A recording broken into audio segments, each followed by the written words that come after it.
Hello, everyone, and welcome to your channel of Math and Engineering Made Easy. This is my first session in 2026, so Happy New Year to everybody. Today, I'm going to go over Taylor series approximation.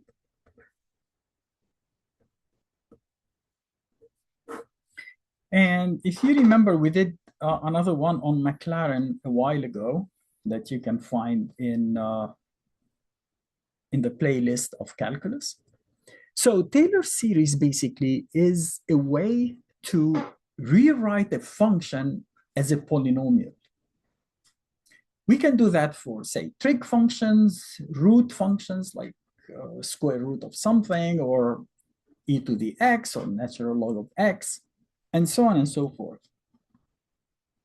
So the idea here is, let me write to you how we are going to do it. So we are going to say f of x. I want to evaluate the function at x, where I really don't know how to do it. So for example, if you tell me, what is sine of 46?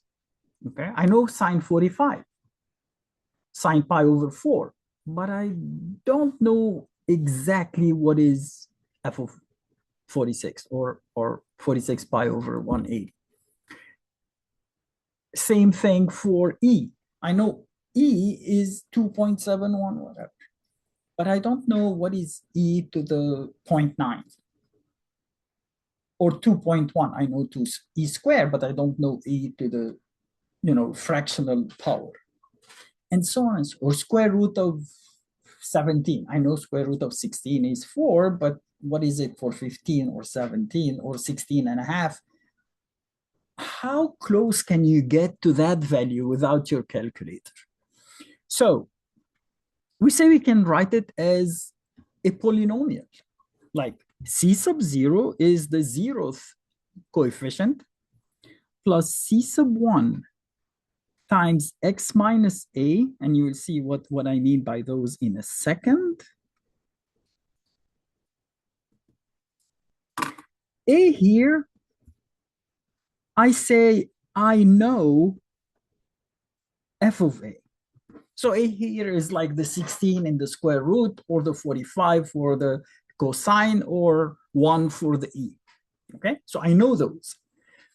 X, I wish to estimate f of x. We can go through that. I prefer to give you an example and work through the example right away. It's much easier. So let's say I want to evaluate sine of x. We'll take values later, but sine of x, I can write it as, again, c sub 0 plus c sub 1 x minus a plus c sub 2 x minus a squared plus c sub 3 x minus a cubed plus till infinity. Okay? Whatever the value of a, I know it. So it doesn't matter if you say, okay, what is sine of, if you make it the x, or if you make the a 0, you know what you get? Yeah, the Maclaurin series. Maclaurin is the Taylor series expansion around a. But suppose it's any value, like pi over 6, and I want to estimate sine of 29 or 31, okay? So a here, so x would be 31 and a is 30, and x minus a would be 1 degree, or pi over 180, since we are going to use, we are going to use radian, not degrees. So the first thing we say in a Taylor series is that, well, as I said, that depends on what is a. But let's say I'm going to take sine of a. If I substitute the right-hand side with a, all these terms vanish and I get c sub 0. So c sub 0 is sine of a. Okay? The next step is we are going to take the derivative, the first derivative on both sides. So the left-hand side becomes cos of x. The right-hand side becomes c1. since the derivative of a constant is 0 and C1 times negative A is a constant. So you only take the derivative of that plus 2C2 x minus A plus 3C3 x minus A squared till infinity. And then we are going to repeat. We are going to say, I know cos of A, right? So if I set everything to A, all these terms vanish and I only get C1. So C1 is cos A.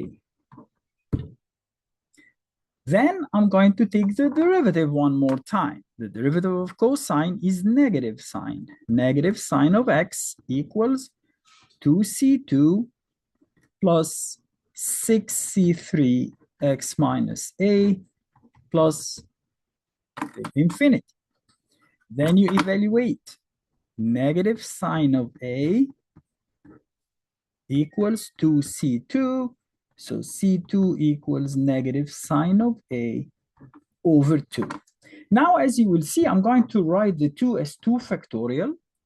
And the one that is the cosine is divided by, I'm going to write it as 1 factorial. And the original one is 0 factorial. So C sub 0 over 0 factorial, C sub 1 over 1 factorial, and so on and so forth. Lastly, so we can see how it's going to work, I'm going to take the derivative of the left-hand side. I get negative cos x. The right-hand side is simply 6C3 plus some infinite terms. I don't care about them because when I substitute with x equals A, the right-hand side is simply 6C3. So C3 becomes negative cos A over 6, which is 3 factorial. Notice the next time you take the derivative with respect to x, you return back to sine of x, and you know sine A. So you can see that I'm alternating sine, cosine, sine, cosine, and the signs are positive, positive, negative, negative, positive, positive, negative, negative. So here I can now write the sine of x as C sub 0, which is sine of A over 0 factorial, which is 1, plus C1, which is cosine of A over 1 factorial times x minus A to the first power. I'm showing. I can write this times x minus A to the 0th power, which is 1, and so on and so forth. I'm sorry, and the next would be negative sine of A over 2 factorial times x minus A squared minus, and like we said, you can of course write it in a more generic form as a summation, but let's use this now to estimate something we don't know. So suppose I want you to find the sine of 31 degrees. Notice 31 is 30, which is pi over 6, and 1, which is pi over 180. Again, I know sine of pi over 6, which is the A itself. Notice here we wrote it x minus A, but because the pi over 180 is higher than, so if you want to write it in this form, you can write it pi over 6 minus negative pi over 180 or something, equals C sub 0, which is sine of pi over 6 plus cosine of pi over 6 divided by 1 factorial times x minus A is just pi over 180, right? Because x is this and A is that. So x minus A will give you pi over 180 minus sine of pi over 6 divided by 2 factorial times pi over 180 squared. I think we stopped at the third one. So minus cos pi over 6 over 3 factorial times pi over 180 cubed. So sine of 31 or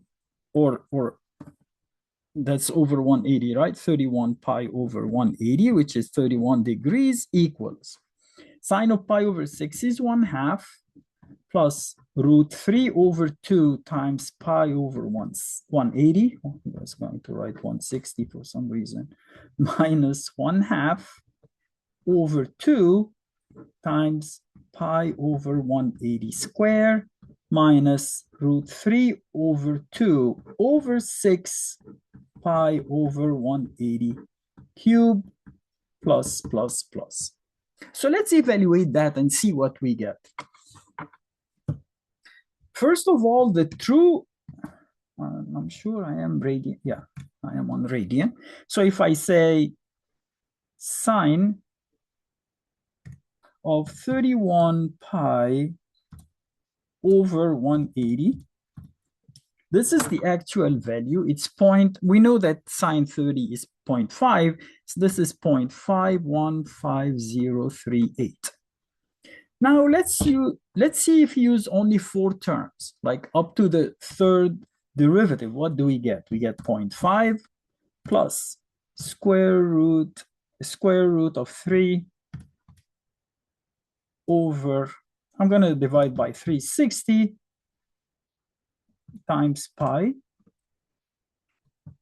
minus 1 over 7, oh, no, I'm sorry, 1/4 times pi over 180 square minus square root of 3 over 12 times pi over 180 cubed. So we use 4 terms and we get the same value to 6 decimal places. You see the difference occurs after the 7. In fact, there is a 7 here. Very accurate, right? Quite impressive. That if I don't have a trig on my calculator, nobody does, but I'm just kidding. Yeah, if you have a very basic calculator, you can just use squares and add and multiply and get very close to the true value. Next session, we are going to see how close, how can we estimate an upper limit of the error? I can say my error will never exceed 1 in 10,000, for example. Or if I ask you, how many terms do I need to make my error less than 1 in a million? And stuff like that. So we'll see how we do those. But now let's take another example. Let's say I want to estimate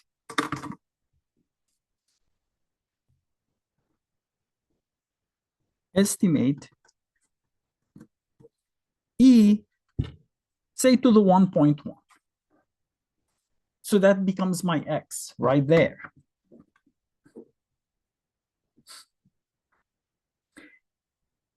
And of course, since I'm using 1.1, I will take E to the 1.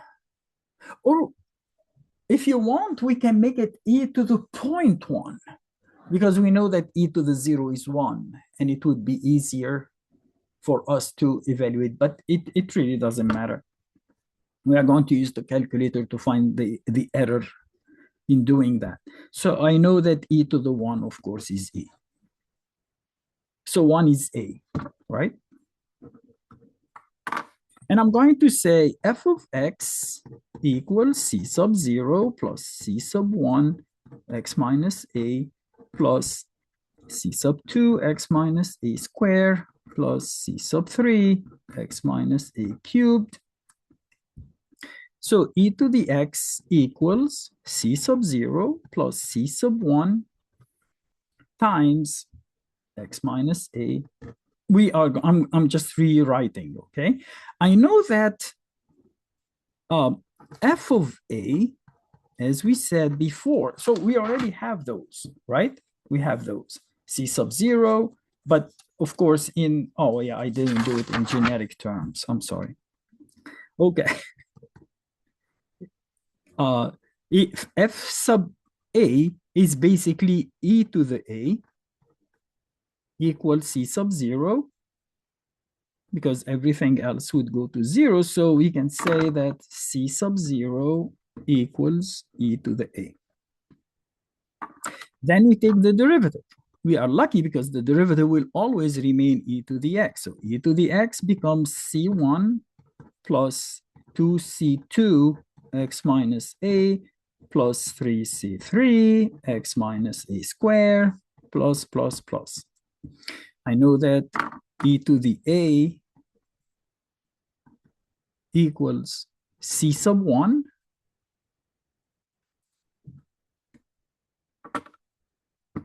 and then I'm going to get e to the x, the second derivative, f double prime of x equals 2c2 plus 6c3 x minus a.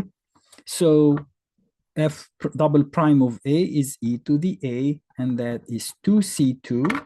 So c2 equals 1/2 or 1 over 2 factorial e to the a. And you can see that f triple prime of x equals also e to the x. It's 6c3 plus blah, blah, blah. And then f triple prime of x is e to the, that's x not 4. Yeah, it looks like a 4. So I don't want you to get confused. Equals 6c3. So c3 equals e to the a over 3 factorial.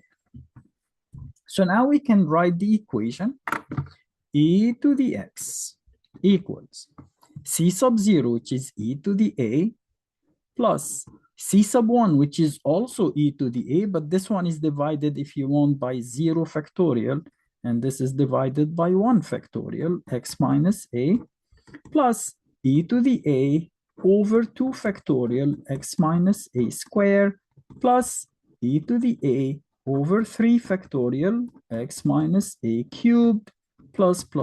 You can take e to the a to the outside, and that would give you x minus a plus x minus a squared over 2 factorial, and this is 1 factorial, plus x minus a cubed over 3 factorial, plus till infinity. This is a not 0. That's why, again, we know that what is e, right? I should have taken something close to 0 so you can see that. 2.71, 82, 81 for 82.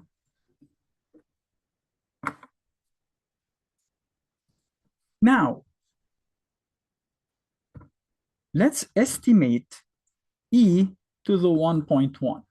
Notice, x is 1.1, a is 1, so the difference is 0.1. So I should get e times 0.1 plus 0.1 square over 2 factorial plus 0.1 cubed over 3 factorial plus till infinity.